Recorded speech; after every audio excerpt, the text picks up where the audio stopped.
My phone just reminded me to have a positive mindset. So I'm just going to sing it. I'm just sharing All the right, image. we are We are live. we're Good live. afternoon, everyone, and to all our audience who keep coming back to us to get these business tips that we have to offer you from our usual panel of experts. Today, along with Arlene Martin and myself, Ian Neita from the Jamaica Chamber of Commerce. Arlene, as you know, is from Action Coach, and we have collaborated with Action Coach, and it's always a pleasure. It's always a delight to collaborate and to invite, experts in particular fields. Today, we're focusing on marketing, and we have two of the young, bright executives in the marketing arena. We have Rickman Warren from Lucralux Marketing, and we have Danielle Terrelogne from DRT Telecom Communications Limited. So welcome, guys. We're going to have a great time today having a real candid conversation about marketing. So I want to declare my interest. I am also in marketing, so there will be no conflict of interest. But I guess because I'm a little closer to it, I understand that, marketing is one of the areas that people consider to be discretionary, especially when we are in a crisis situation like we are in COVID at the moment. And I think that this is a very good test case for crisis management and how marketing can play a role in navigating through this crisis.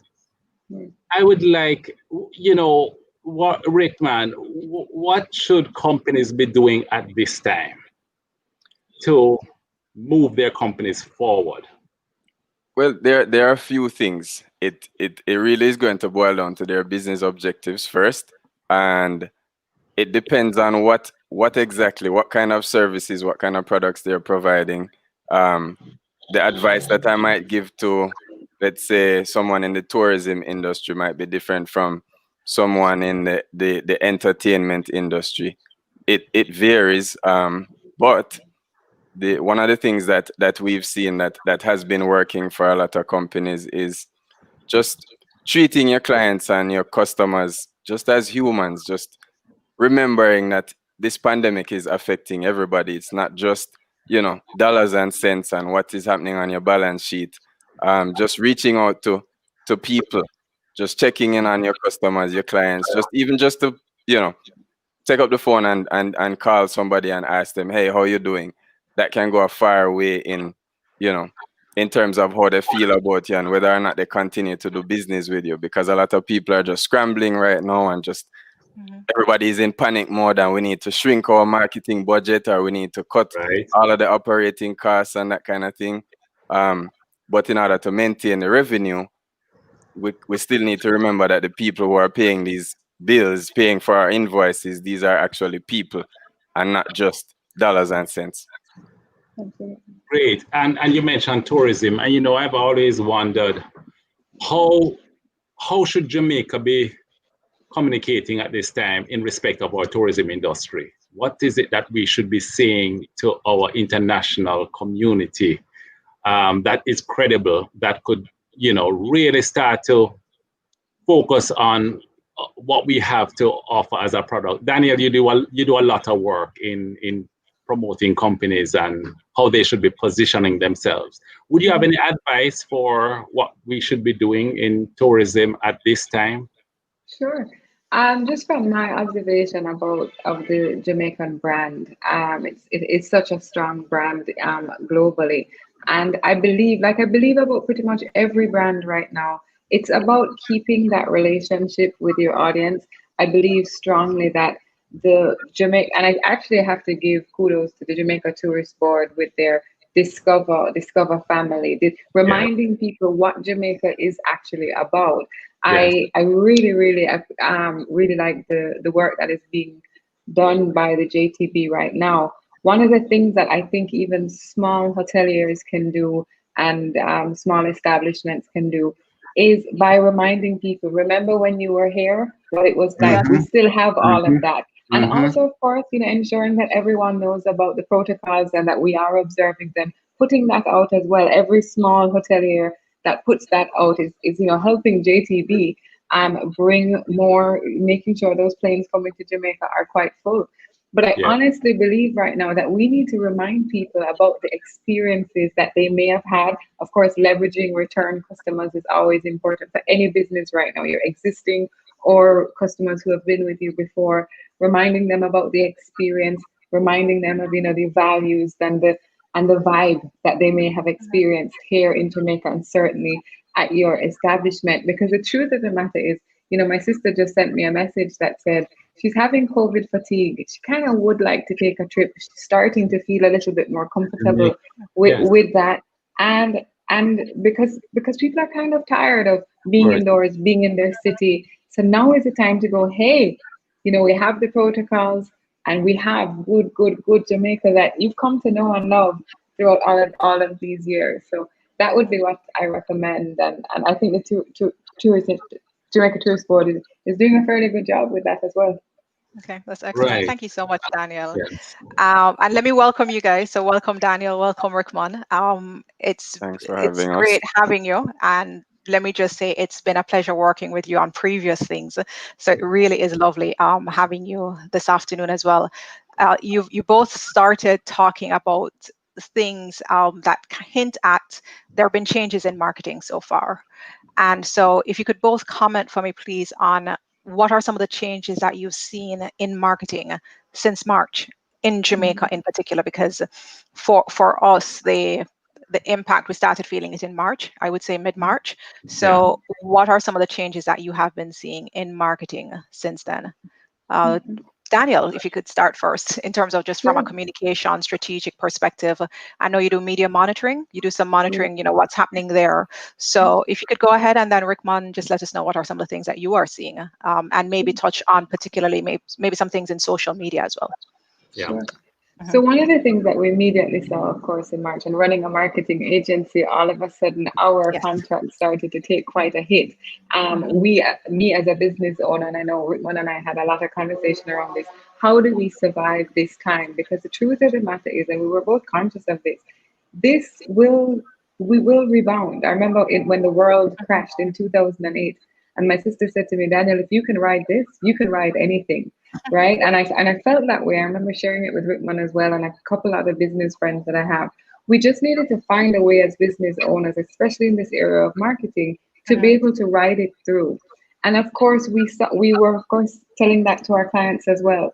What was interesting is watching some of our clients actually increase, especially in retail, Mhm. certainly in the food industry. We saw some increases in, especially in the area of digital marketing, we saw some increases there. But immediately we saw anybody that had a connection to the hotels and tourism, and Yes. where we had things like 30% of their sales coming there, we saw an immediate removal of services and certainly, of course, Mhm. their marketing budgets. What I'm noticing now, however, is that we are seeing people. I know certainly my clients are coming back. They're getting more excited about a possibility of 2021. And what I also think is happening is that people keep talking about the new normal. Mhm. And as I said in a presentation yesterday, normal is now, and we need to figure out what we're doing in this normal. We spoke earlier about going to a concert. The last time Ian and I saw each other was at a concert. When will that ever happen Mhm.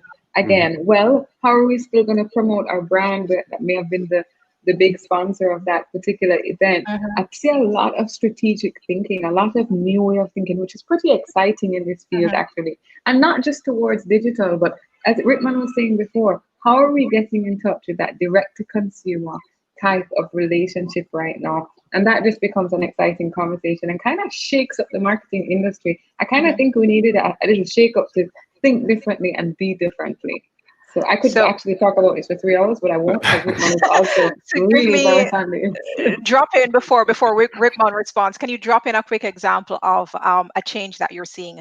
Maybe the message, maybe the artwork, maybe the something. Right. What are some changes that you have seen? Right. So I'm definitely, when I talk about direct to consumer, I'm seeing a lot more. What we're being called to meetings where people are saying, how do I, the head of the business, speak to my clients? Okay. How is my voice being heard? Because the big messages that we see right now, how are we reassuring people? Mhm. How are we showing people that we actually have gone more digital, or we're still safe to do business with? Very, very personal messaging is what I'm actually Mhm. seeing globally. Okay. Um, there's a there's a if anybody wanted to look up a company called NetBase, they're a media Mhm. monitoring platform, and they did a COVID report on how brands are interacting with their clients globally. And it's pretty interesting if you look up for their COVID report, and you'll see a lot of examples of direct to consumer communication and even more direct to consumer channels like delivery channels, which is really Mhm. interesting. Pepsi apparently did that quite quickly, went fully digital. You could order your Pepsi and it be delivered to your house quite quick. It was just Yes. interesting, that brand to consumer communication. Okay. Thank you, Rickman. What are some changes you've seen? We've seen a bunch of positive changes, Mhm. especially in terms of the I want to say the empathy that Ah. companies have been showing towards their Mhm. customers and their clients. Mhm. Um, More convenience, things like curbside pickup, free delivery. Some people have been giving deferred payments. I know we've done it. For some of our clients, some people have been just, chopping invoices in half for the time being, COVID specials, things like that.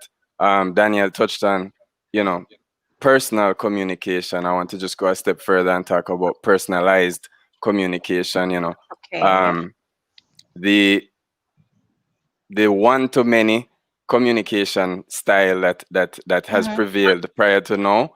A lot Mhm. of companies and just brands in general have been evolving and learning that it's better when you have a relationship, a deeper relationship with your customers, and it's not just, hey, let's broadcast this message.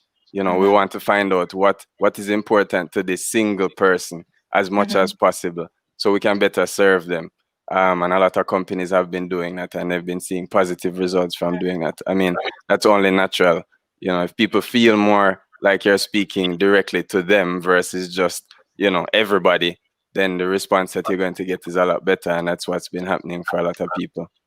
Okay. Um. Thank you. I wanted to follow up, Arlene. You know, as marketers, we go out and we make some promises to our Mhm. customers, particularly about helping them to drive revenues and to reach a target audience and so on, deepen relationships. But the environment has changed significantly. And what of these areas do you find under the most threat of your affecting your ability to deliver on what marketers do, Oh. given the constraints that we are in now? Are you changing Mhm. your messaging? Are you Mhm, being less optimistic about what you can do for your mhm. customers in a recessionary environment? Right. How are you adjusting your approach in that? Well, I know for me, one of the things that I have been doing is literally sitting with my clients now and saying, okay, the business objectives that we started the year with are certainly not the business objectives right now. So we have to become very clear. If anybody's ever been in any marketing training, or if anybody listening is going to be like, Lord, she come back with that again? Yes. And Rickman is like, oh my God, she come with that again? Yes. Because I learned from Arlene. You have to be so incredibly clear on what your business objectives now, and those marketing objectives that fall under those two areas have to be 100% clear. And then, so what I'm finding is that people are being a lot more strategic because we have less money to kind of push around and try something new here and try something new here. The big threat that I see, my business started predominant and even has quite a bit of its revenue coming from traditional media. And of Mhm. course, within the past 5 years, we've been pivoting and changing, partners with Lucralux, which has been really strong strategically for us.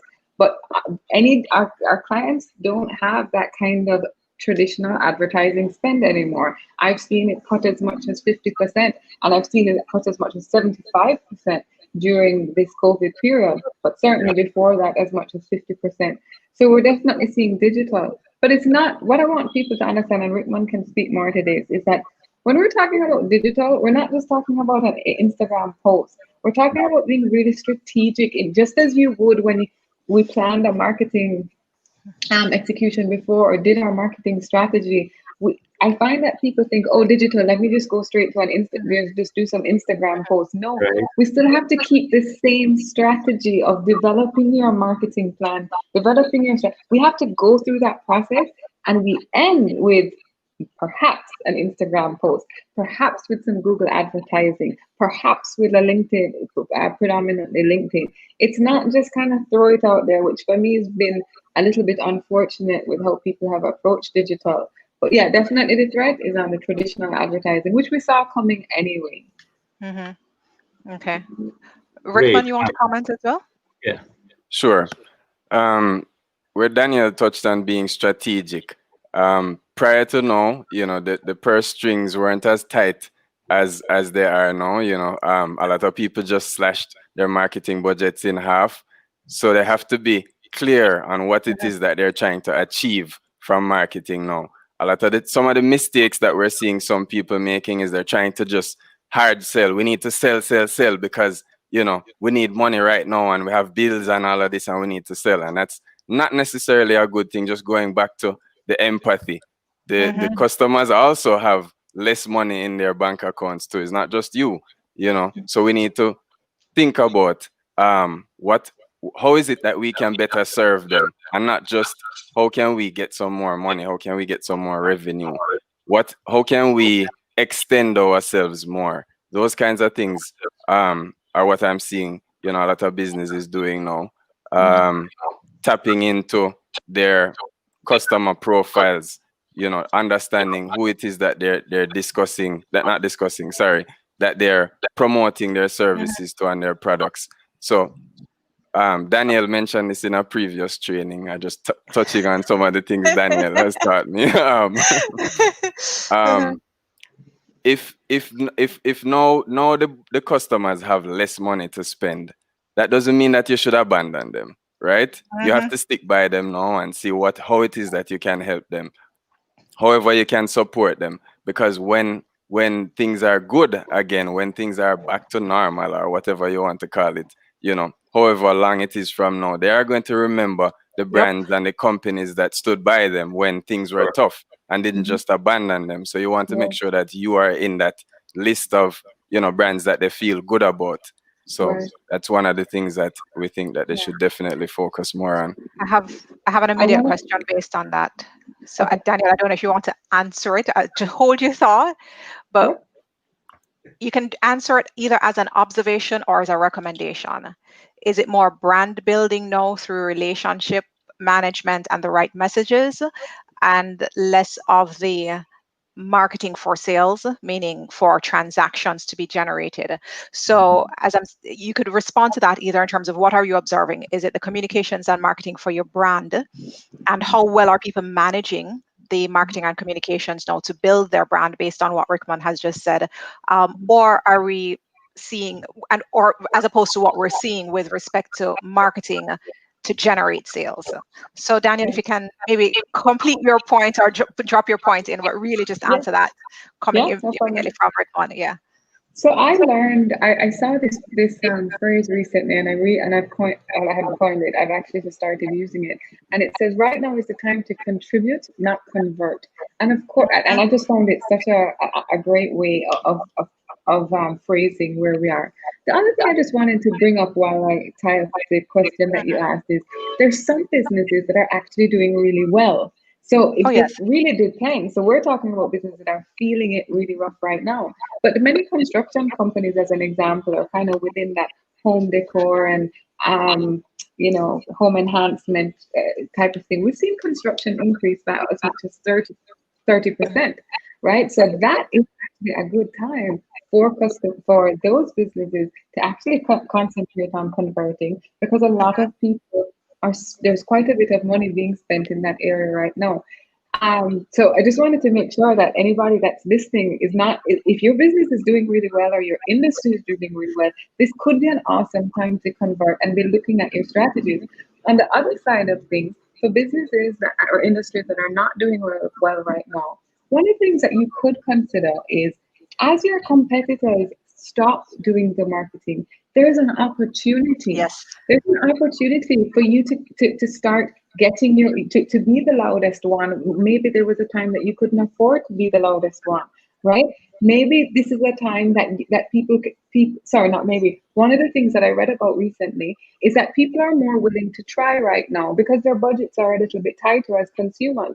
So whereas once upon a time I only eat that kind of ketchup or I only have that type of sausage, people are like, they're more open to trying. So this could be an opportunity. Hey, there was that type of fish. I only ate that type of fish up until a couple weeks ago. I try to find a fish man right now. Like, I'm not even saying, right? That's not what kind of there, right? No, I'm trying to find where to which fishing village to go to.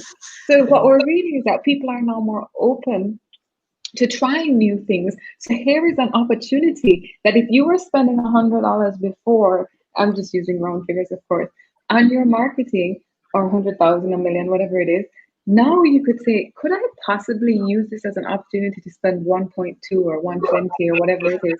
Because I could actually be louder. Or as Rickman is probably thinking right now, use that $100 or 100 million a little bit more strategically to be that much louder than your competitor, because you realize people could be more receptive during this time. So if you have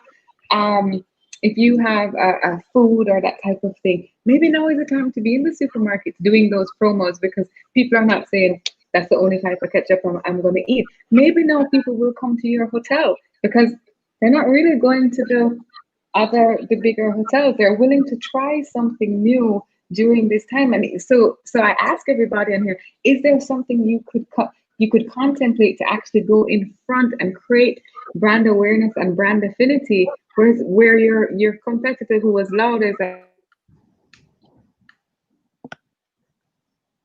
I think she's frozen. Yeah. Frozen. But technology. We'll get Danielle back. Yes, we will. I'm just wondering at this time, you must be having a lot of discussions taking place in boardrooms in respect of the virtual relevant boardrooms. Virtual, right? Yeah, well, that will speak to my question, this virtual boardroom thing, because the relevance of marketing, that is a topic that companies are really discussing at this time, because as we're seeing that there are some companies that are doing well in spite of the fact that they're not marketing. It's just being driven by natural demand in this crisis. On the other hand, you see a company like Sandals. I see Sandals ads. Yes. And I see Sandals advertising, and then it begs the question: what is the effect of their advertising at this time? So I think there are all kinds of thoughts around now the impact and the effect of marketing. But then overriding all of this, there's this thing that says you better be in the online space. Everybody now needs to be online and marketing using social media.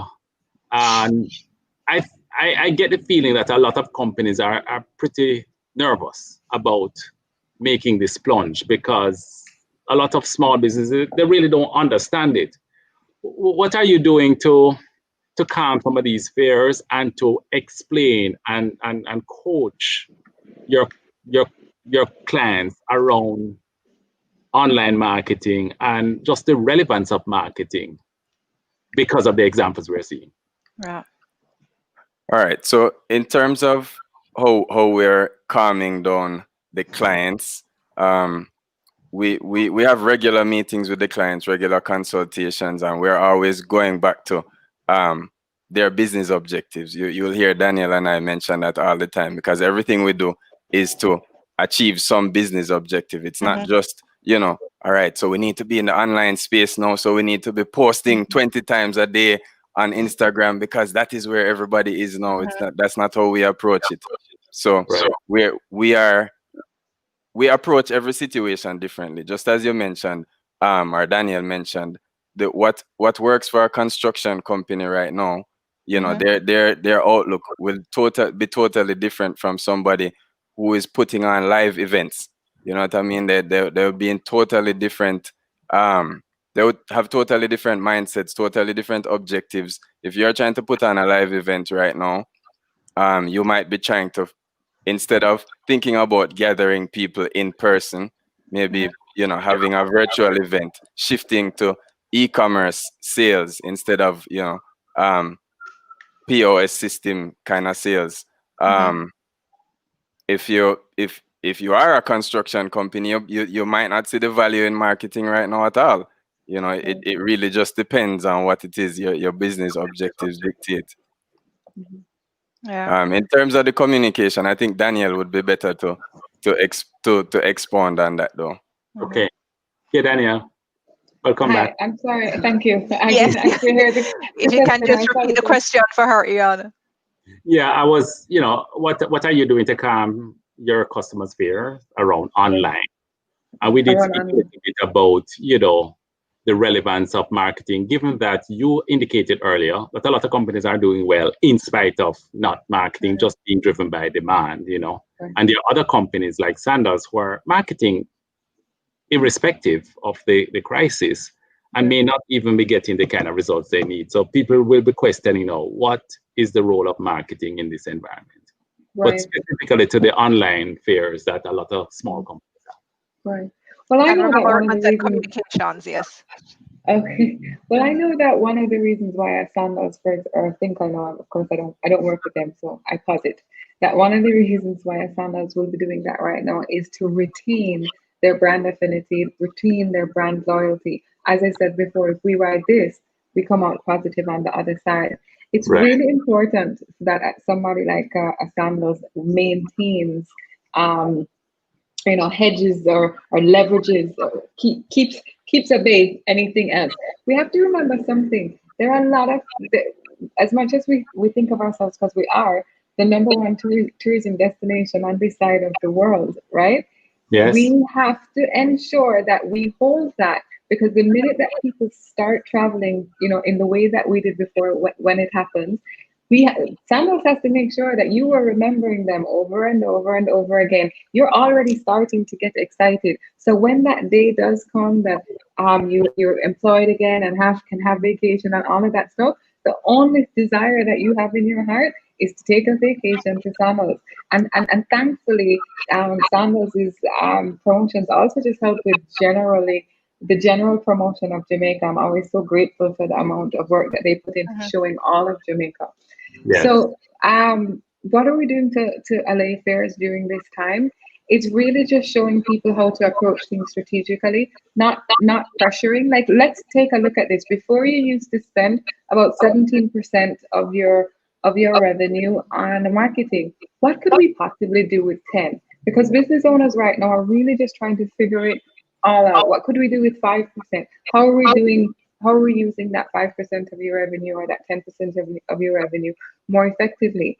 And what we're doing more also is testing. Rickman always talks about testing. We're testing more often to see, is this type of ad, whether it be a digital ad, or sorry, a social media ad or another digital ad, is it working effectively? And we're looking at that a little, scrutinizing it a little bit more and saying to the client, actually, we're getting quite a bit of registration around that. That particular ad is doing quite well. It's our job as marketers or as business heads to really be talking to our customers, which happen to be the ones doing the marketing, giving us their money, to say, yeah, we really, really do believe in that. And what we're going to do is test a little bit more closely to make sure that you're getting you the best bang for buck during this time.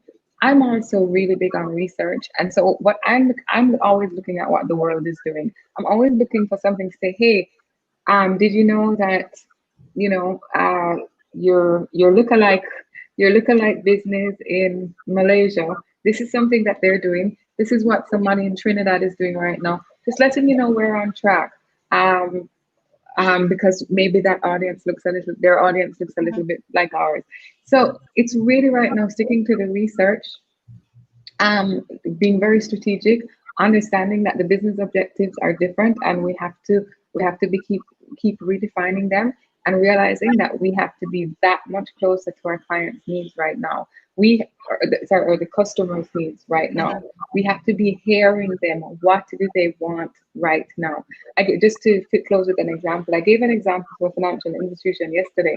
I said, listen, the person who was putting $50,000 towards their mortgage 6 months ago is likely just going to stop not mortgage, sorry, pension, is Yeah. likely going to just stop contributing. But maybe if you could say to them that 50, just do 15,000 right now. You're keeping them in your space. The last thing you want them to do is go to zero. And of course, let them know what that 15% actually means. You know, it will still help you on your way. You're still moving towards the pension. You're giving people hope, because you feel bad when you went from 50,000 to zero. God, I'm not even contributing to my pension anymore. This is versus I'm still doing a little something. And it'll make people feel that it'll make the customer know you're in their court and understanding their needs. Okay. I Right. have a question. Can I just interject Oh, here a little sure. bit? Go right Sorry. ahead. So Danielle touched on you know, the relationship between the companies and their customers, and she mentioned doing research there, and I just wanted to just highlight the fact that there's no such thing as knowing your customer too well. Right. You want to ensure that you know exactly who it is, who is in the sweet spot, and who has been doing business with you all this time. You want to know everything about them as much as you can. You need to know them like they're your best friends. Yeah. In many cases, they're spending a lot more money with you Yes. than your best friends are. Not not trying to say anything bad about best friends, but you know. I'm just saying, Oh, because We I'm the best understand. friend on We this understand. call. Or like a big hint Take there. it away, Daniel. Leave them alone, Ian. you, Daniel. Glad I'm not But you your want best friend, Rickman. say again? Glad I'm not your best friend. But you want to know your customers really well. Yes. Now is a good time to definitely be doing some surveys, and not necessarily Good just point. online surveys. Yeah. But I mentioned earlier you want to talk to them, have actual conversations with them, pick up the phone and call them. You might not be Sure. as busy as you used to be, so spend some time getting to know the people who have been spending money with you all these years, all these decades. If you've been in business that long, you know, find out what it is that you can do to help them. What is it that you can do to, you know, provide better service to them, or just check up on them. I had mentioned that earlier. You know, it doesn't always have to be about, you know, closing a sale right now, but No. you want to know who it is that you're dealing with, and know them like, you know, they're your actual friends. I just want to follow up on that line of discussion with you, Rickman and Danielle, because you are exposed to many companies, and you're exposed to their trade secrets and their strategies. How do you keep the lines from blurring, you know, when you're dealing with customers, maybe two customers in the same industry? And how I can jump in right here. I can see Daniel sitting on edge right now as well. So, generally speaking, we either have a non-compete clause or an NDA, a non-disclosure agreement, or a clause in our contract that we voluntarily put in there, whether the clients ask us for that or not. Yes. So that protects them from the onset. Okay, and they're comfortable with you doing strategic work for their competitors, because generally speaking, that's not something we do. No. Once we tend not to take on that type of work, because for several reasons. One, it is you can be as the most honest human being in the whole entire world. You have a lot of information in here. Something is would bias you. So I know that between Lucralux and BRT, we do our very best not to take on competing brands. And certainly, if we're going to, we always declare, just letting you know that, hi, we know we work with you in the pensions part of your company, but we also know that you may have a remittance side. We do work with this remittance company over here. So if we're ever called into a meeting where they're going to discuss remittances and pensions and whatever, just letting you know, we may excuse ourselves because we always want to keep that level of integrity is so important. Also, I do a lot of talking with my team members about how important it is to ensure that the integrity of the company, if you lose the integrity of the company, you lose everything. You could lose all your inventory could burn down tomorrow. You can build that back up. You lose integrity, that it's done. It's over. Like forget it, right? You can build that back. And then the other very important thing, from certainly from my perspective, because I work with a lot of publicly traded companies, is that we may receive information before that, before it goes to public, before it's on the stock exchange, because we're preparing the press releases, we're preparing the director's report, whatever that is. So we even have processes internally on how we want to receive that information. Many of my clients will only speak with me on certain matters, especially if there's a challenge that cannot go public, and they know that integrity is a core value, which leads me to just close here with saying who you are in your business is your core values are absolutely important. So for me, dependability and integrity, because of what you said before, Ian, having that type of content, working across brands all the time, those have to be core values, right? And even our partners, like working with the Lucralux, I need to know that who we work with also share those core values. I think it's important for companies to remember that above all else. Forget marketing, forget finance, forget what are your core values as a business, because those core values come out in your brand. Those core values come out in your customer service. Those core values come out in your HR, who you're hiring, who you're firing, who you're keeping on. If you stay close to your core values, you're going to be okay. You're going to make it through. Thanks. We have a question here from one of the viewers, and the question is, what can companies do to help create a better society? And it's related to the question I wanted to ask in terms of, so just note that in terms of, what can companies do to help create a better society? And if you can tie into that, are you seeing any actions that companies are taking that are contributing to their brand building?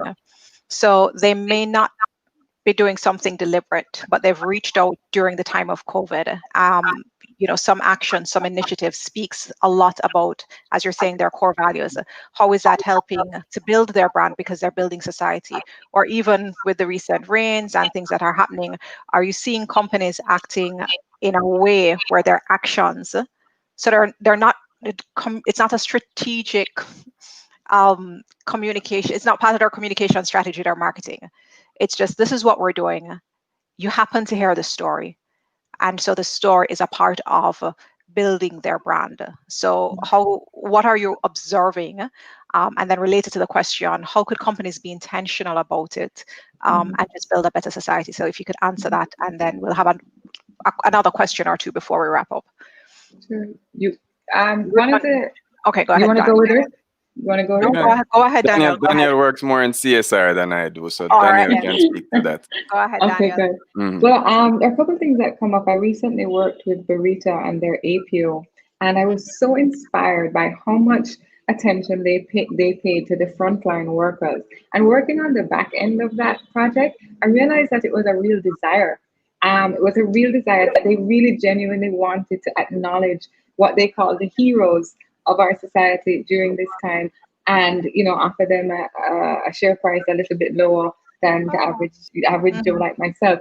But what was the part? We see ads like that all the time. But I can say that working on the back end, I saw that it was true heart, which is super inspiring for me, because we don't always get to see that. We get to see clients who want to do things just because it looks good.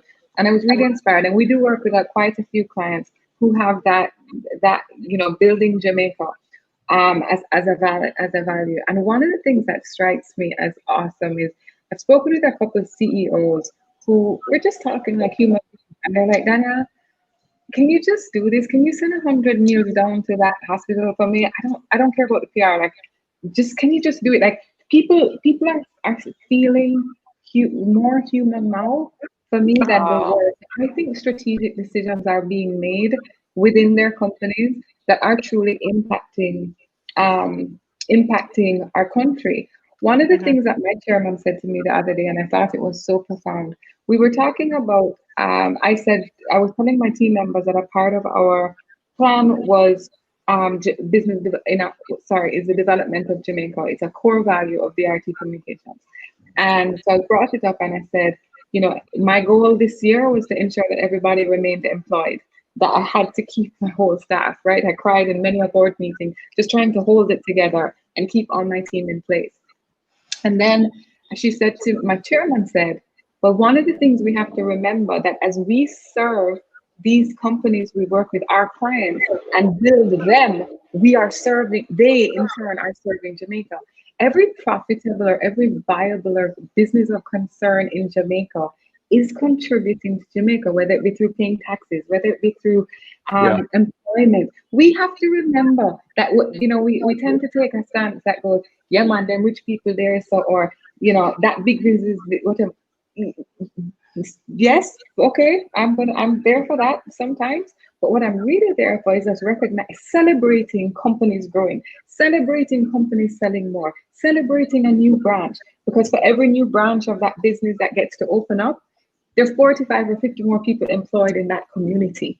So when we see companies growing, instead of taking that stance of, so what have they done? How come they came into the community and didn't give us this? They Mhm. came into the community and their jobs. When somebody is exporting, we may have exporters on this call. When that person does, 100 pounds of coffee, there are 50 people in a coffee, I don't know, plantation, whatever you call it, Farmers in farmer that particular. had to deal Yeah. with that. So let's celebrate it. Let's just look at every single pound of coffee that's sold and celebrate that as actually developing our nation, brands developing our nation. Every time Rickman gets a new contract, I'm like, oh my God, why? Because he has to hire somebody. It's amazing. I'm so happy for him. I'm happy for him, but I'm happy because he has to hire somebody who has lost a job, Mhm. right? So let's come from that perspective on building our nation, celebrating every bit of growth in our country. Okay. Thanks. Oh, it's difficult to supersede that sentiment. Mhm. It would be a perfect way to wrap it up. I mean, I it's do have a final question though. yeah, So please, if I because can toss in one more question before we wrap. right, It's at least one, and we spoke about high level, we spoke about core values, brands, and a lot of people might be listing out for some tactical things as well. yeah, um, Practically when it comes down to it, and I know we started at the strategy and there was the execution part. Daniel, you spoke about a report that you looked at, and what triggered that was, I believe Rickman was talking about the importance of research, and you both believe in that in terms of looking at that. And marketing communications, there have been some changes now since COVID. And one report, it's a McKinsey report, and they do quite a number of reports, Yeah, that's what I thought. consumer, right? So on different sectors, etc. So in a summary part of one report, I think it was fairly recently, they were talking about the changes in the channels. Mhm. So when you were talking about what changes have we seen, you spoke about who is communicating. So the messenger is changing. You're hearing people from the company. So Rickman gave an example of the owner or a manager or a CEO is actually speaking now, and not just someone else is in the face, is the face of the company. The message is changing. You spoke about empathy. And we spoke a little bit about the channels changing. So if we can talk about the channels a little bit more, because for persons listening, some of the practical things, just, tactically when it comes down to it. So one of the things in this report is that we're looking at the spike in, early in COVID of broadcast, meaning TV. You had a lot more viewers. So people in advertising probably found that interesting, and you probably want to up that. It was dropping again. Digital increased significantly, or mobile. And so what happens is you're paying attention now to, where are my customers? They're looking at screens, but are those television screens? Are there mobile screens, or is it something else? Where do you usually put your ads? There are no more live events for the positioning of your ads there. Sport, there was a period of no sporting events. So if you traditionally placed your message there, what were you left with? So when people are now getting down to the tactical part of it, of I need to now get this message in front of someone, but the places are usually putting it in that's changing so much, and you need to look at it. What are some tips that you would give to persons now? And Rickman, I'll start with you on this because I know you're a lot of the execution. What are some tips, and what do you see in terms of the future of marketing in terms of those channels? So if you could just respond on that. All right. So as I mentioned before, it's you can't know your customer too well. There's no such thing. And when you're deciding which channel it is you want to reach the customer, and you need to know where it is the customer is consuming information, where are they spending time, where is your customer avatar spending their days. Is it that the target audience is on Facebook? Are they on Instagram? Are they on Twitter? Are these people who don't use any of those things and they just check their emails? Which is it? It depends on who your actual customer is. So our advice is going to be different depending on the research that you do. So it goes back to defining your customer avatar, knowing exactly who it is that you're speaking to, and then making sure that you're communicating with them in a way and in a place that they're going to receive the information well. Jamaica is a mobile first country. We have over 100% mobile penetration. Yeah. So we have more cell phones than we have people. Yeah. So we have to take those things into consideration. Most of the views that are on websites in Jamaica are from mobile devices. So when we're putting messages out there, we need to bear those things in mind. Is the message that you're putting out there, is it mobile friendly? Is it something that the person receiving the message on can actually read properly? Can they interact with it on a mobile device? Think about those things, because that's where the people are going to see your messages first, primarily anyway. Yeah. The channels that they're choosing, we're seeing where a lot more businesses are just companies, brands have been switching over to, as we mentioned before, more personalized communication. So there's more usage of SMS messages and emails, personalized emails. What was that? And call center reach out. Reaching out via call center. So being more personalized. A lot of companies have been doing that, and that's the direction we see them going in, and that's where we think they should be going, more personalized. The other thing too is the type of, just to close there, the type of messaging that you're seeing in, even if it does come back to an Instagram or a Facebook or a LinkedIn, it's very direct. We see great trends where it feels as if, oh wow, this message was for me. I keep telling my clients, if you can consider developing your messages as if you were sitting in the living room of the person that you're speaking with. If you are more retail, if you were to sit down in their living room, how would you speak to them? And of course, if you have like a high net worth or business to business type thing, if you got the opportunity to sit in the desk, if I wanted to sell to Ian Neita right now, how would I speak to Ian if I was sitting in his office? What would the kind of language be? What would be the posture? How would I dress? If you can think about that and develop your messages in that way, what happens is my message to Ian, he actually hears it as if I'm speaking to him, right? And then he's much more likely to take an action. So really looking at a lot of personalizing your messages, the language, the look of it, but also just thinking, how is my audience actually hearing this as if it were to them personally? Is what, no matter the platform that you happen to be on. Okay, thank you. Just to tie that all together, from a tactical standpoint, so you hear us talking a lot about personalized messaging, and customer avatar and that type of thing. If a company out there is listening, a brand is listening, and they don't understand how it is that they can accomplish this, how they can send out personalized messages, I'll just give you a quick formula. So you start with the research, you talk to the actual clients that you have now, the customers that you have, get as much data as you can, start building a profile. What you want is to you are building an ideal customer. Create a document, give this person a name, right? And write down what are the attributes, how old is this person, where do they live, where do they consume information? What kind of books do they read? If they were going out, where would they go? That kind of thing. Narrow in, zone in on who it is that you're talking to, the sweet spot, and then develop all your messages to speak to that person specifically. So when Danielle mentioned that if she was in a room speaking to Ian, it would be directly to Ian. So if you give your customer avatar, your buyer persona, a name, and this is an actual person that sits in your marketing meetings with you, or sits in your Zoom meetings or whatever, just pretend this person is there. This is an exercise we at Lucralux and at DRT do as well too. Each of our clients has a buyer persona or a customer avatar, and each of them has a name. So we'll refer to this person by name.